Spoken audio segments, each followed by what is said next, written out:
I love Aaron Rodgers. We're going to talk about another quarterback right now because in a recent article for GQ magazine, Browns QB Baker Mayfield said, quote, "I cannot believe the Giants took Daniel Jones. Blows my mind." Now, he clarified his comments on Instagram. Stay with me, guys. Stay serious. Even though I'm wearing this. Stay serious out there watching. Yesterday, Baker had the chance to set the record straight on camera without glasses, but I think he does have some facial hair. Just things taken out of context, and that's the problem with today's day and age. You know, you don't read the whole thing, you don't put two and two together, you just kind of read scripts, and then people, you know, they combine sentences from different conversations, and so it seemed very disrespectful, and I can understand that, but what people didn't realize is the conversation entailed of me saying that I was surprised I was drafted #1 overall too. You know, I reached out to Daniel because all that blew out of, you know, way out of hand, and I wanted him to know how I felt. Just wanted to clear the air with him, and you know, it is what it is. That's today's day and age. You read one thing and you can have your feelings, but that's the only reason I addressed it yesterday is because that, to me, that came back on my character. You know, that's one thing that I don't care about a lot of opinions of it, you know, if you like me or not, but that looked like my character was, you know, way out of line, and so that's the only reason I addressed it. Quick costume change. Here's the breakfast table for me, but let's talk about Baker and what he has going on. Do we feel like this experience is going to make him more cautious about how he handles himself in interviews? Kyle, I know you're probably going to say no. I hope not. That's what I really hope not. I think he feels like he got burned in this interview.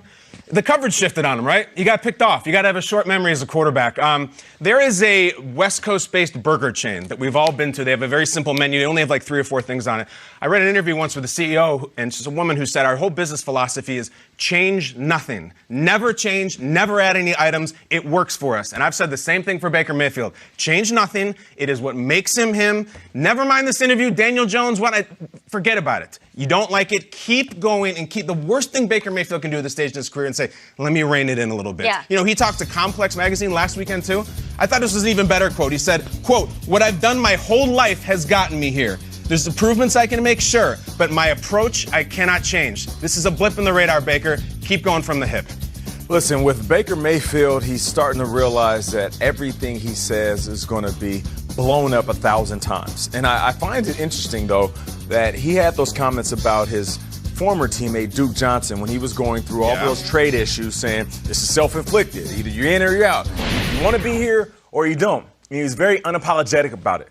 But then he makes a comment about Daniel Jones, who isn't his teammate, and then he comes out very quickly to clear it up. I feel like he learned from the Duke Johnson situation. And now, when you're mentioning other players' name, whether they're on your team or they're not, I think that's when it starts to strike a different chord in Baker. The fans, we're going to blow up everything. The media, we're going to blow up everything. But when Baker sits back and he's at home and he starts to think about his reputation, it's one thing for people he don't know to start talking about him. But the guys within the fraternity of football, because it's bigger than Browns. Because if you see a guy from another team in the offseason, you're my brother. Even though we compete, you're my brother. And he doesn't want to run into a Daniel Jones or even now Duke Johnson and him look at Baker Mayfield like, come on, I thought you were one of us. So I think he's starting to see things a little bit different. Well, I think that was an interesting part of it because what Baker Mayfield said is he reached out to Saquon and Sterling Shepard and was like, hey, can you connect me with Daniel Jones? So there is that fraternity, and he's like, I'm going to go look for him that way. I will say this one might have crossed the line because all the other stuff that Baker's done, the bravado and, you know, the stuff with Hugh Jackson and even the stuff back at Oklahoma where he plants the flag at Ohio State's middle of their field, that was kind of to rally his team. This one seemed like a direct shot at an innocent. It felt like he was sniping someone who is not looking for. Like Daniel Jones didn't want to be any part of this conversation. He's sitting there 2,000 miles away, and Baker takes a shot for no reason. He's since backtracked. He's since said he's sorry. But this isn't the end of it. Baker's going to have that, and that's what gets him going. And for us as a television show to break the fourth wall, as we always say, we're starting our 7 a.m. with Baker Mayfield GQ Talk that he did an interview back in April. It matters. So it works for him. Is there anybody in his camp? I'm trying to think like friend, financial advisor, parent figure, wife telling him to dial it back at any point. Like, does he not have that, or does he hear that and not listen to that? Because it is working for him, and it is why he gets there. So it's hard for me to criticize the way that he is. I just like having foresight. And if in the NFL, it is such an up and down thing. It's not always going to be all up to him whether they win or lose. So I just want him to protect himself a little bit, and I want to know how he's going to approach things if they don't have a stellar season. Like, that's something that we have to consider. Is he just going to, you know, are they going to have a 7-game losing streak and he's still going to have that same bravado? I don't know. I don't know how I would handle it, and I don't know what I would advise him to do. Like, what would you, well, not you. I know what you'd say. No, what would you tell Baker Mayfield as far as how to handle himself? What would your advice be going forward? I wouldn't tell Baker Mayfield anything. I would tell Freddie Kitchens. It's not your job just to coach. You also have to manage personnel. You know what it is, though? Like, Peter, you were talking yesterday about you don't have to do all the interviews. You don't have to. He bets on himself. Like, the whole he has to win games, fine. That's how I want it. I'm going to bet on myself. Yeah. And what I like about him is we all have these rules in sports media. You don't talk about somebody's money. You don't talk. He breaks the rules. He speaks like a real person. The concept of Daniel Jones getting drafted was very surprising to all of us. Baker admitted it. That's how we all feel. That's why I like it. I also don't know if this was even aware of like Peter John Baptiste, one of the best PR guys in the league. Does he know this interview is coming? Does he know that Baker's talking to Complex.com? He's the Browns guy? He's the Browns PR guy, and he's great. But it's also like when you have Instagram and you have Twitter and you have social media, you just do it. You don't go through the proprotocols. 5 years ago, 10 years ago, there would be a press conference, and it was organized by the team, and Baker Mayfield would address this. Now he goes on Instagram, he's like, he called it clickbait. Well, was it clickbait? You said it, dude. And maybe what he learned is maybe don't take every interview. You said that several times. Nobody's forcing you to do these interviews. Just say no. But then again, he's the face of the NFL, and he's the NFL 100. It's him and Brady. It's not someone else in Brady. Raw eggs in a frying pan. All right, you mentioned Freddie Kitchens. Well, here's what he had to say about whether Baker's comments were putting a bigger bullseye on his back. We don't care. We don't care. All right, it's already on there, so it doesn't matter. We'll be ready to play.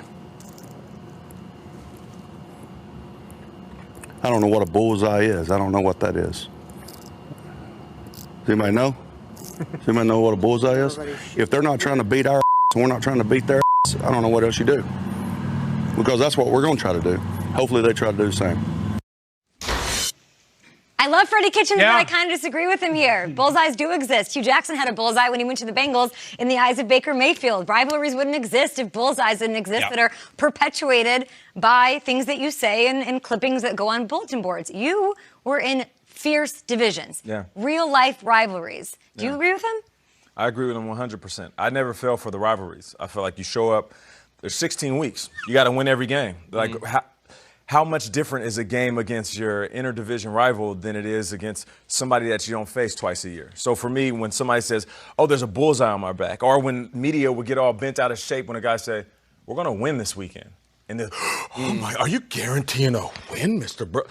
That's why I practice. Yeah, we're supposed to win. Put a bullseye on my back. I feel Freddie Kitchens 100%. Trace, you're telling me these opposing defenders are not going to want to give Baker hell. I think I look at that division. I look at the Pittsburgh Steelers logo and what that franchise has seen and what that franchise has won. I look at the Baltimore Ravens logo, defense, toughness, 2 Super Bowl Lombardi trophies in the lobby. And then I look at the Browns, and you're telling me that you guys are going to get all the hype this offseason? You guys are going to be the team that everyone's picking? So true. You guys are the AFC North champion favorites? Get out of here. I think there is a radar, and there is a bullseye. And the more they talk and the more they chatter and the more we give them, it's more fodder for those other teams who just want to snipe them off. It's an interesting take. Like, once we show up on game day, it's one team playing hard, another team playing hard, but I disagree with it. I think if you have a coach and you have a program who knows how to motivate, who knows how to give speeches during the week and plan themes about we're Baltimore Ravens. I'm John Harbaugh here for years. Guys, they're popping their mouth off. Let's go a little extra on this. Let's have a little pop. Let's have a little scrap. That's fine. I think no matter what level of high school football you played or college or pro, there's something special about rivalry week, and I think it translates to first down. At least that's what I want to believe, Nate. It's all right, and I feel you on that. Rivalries do exist, and whether they want to admit it or not, Baker Mayfield is creating a lot of attention for this team. And speaking of this team, you guys don't forget, baby, Baker and the Browns, they will face off against Jameis and the Bucks. The story starts here. Yes, it does. Right here on the NFL Network, Browns, Bucks, Friday at 7 live on the NFL Network. This is going to be a good one. I'm there. Oh, wait. You mentioned the word story. Do you want to know the next chapter?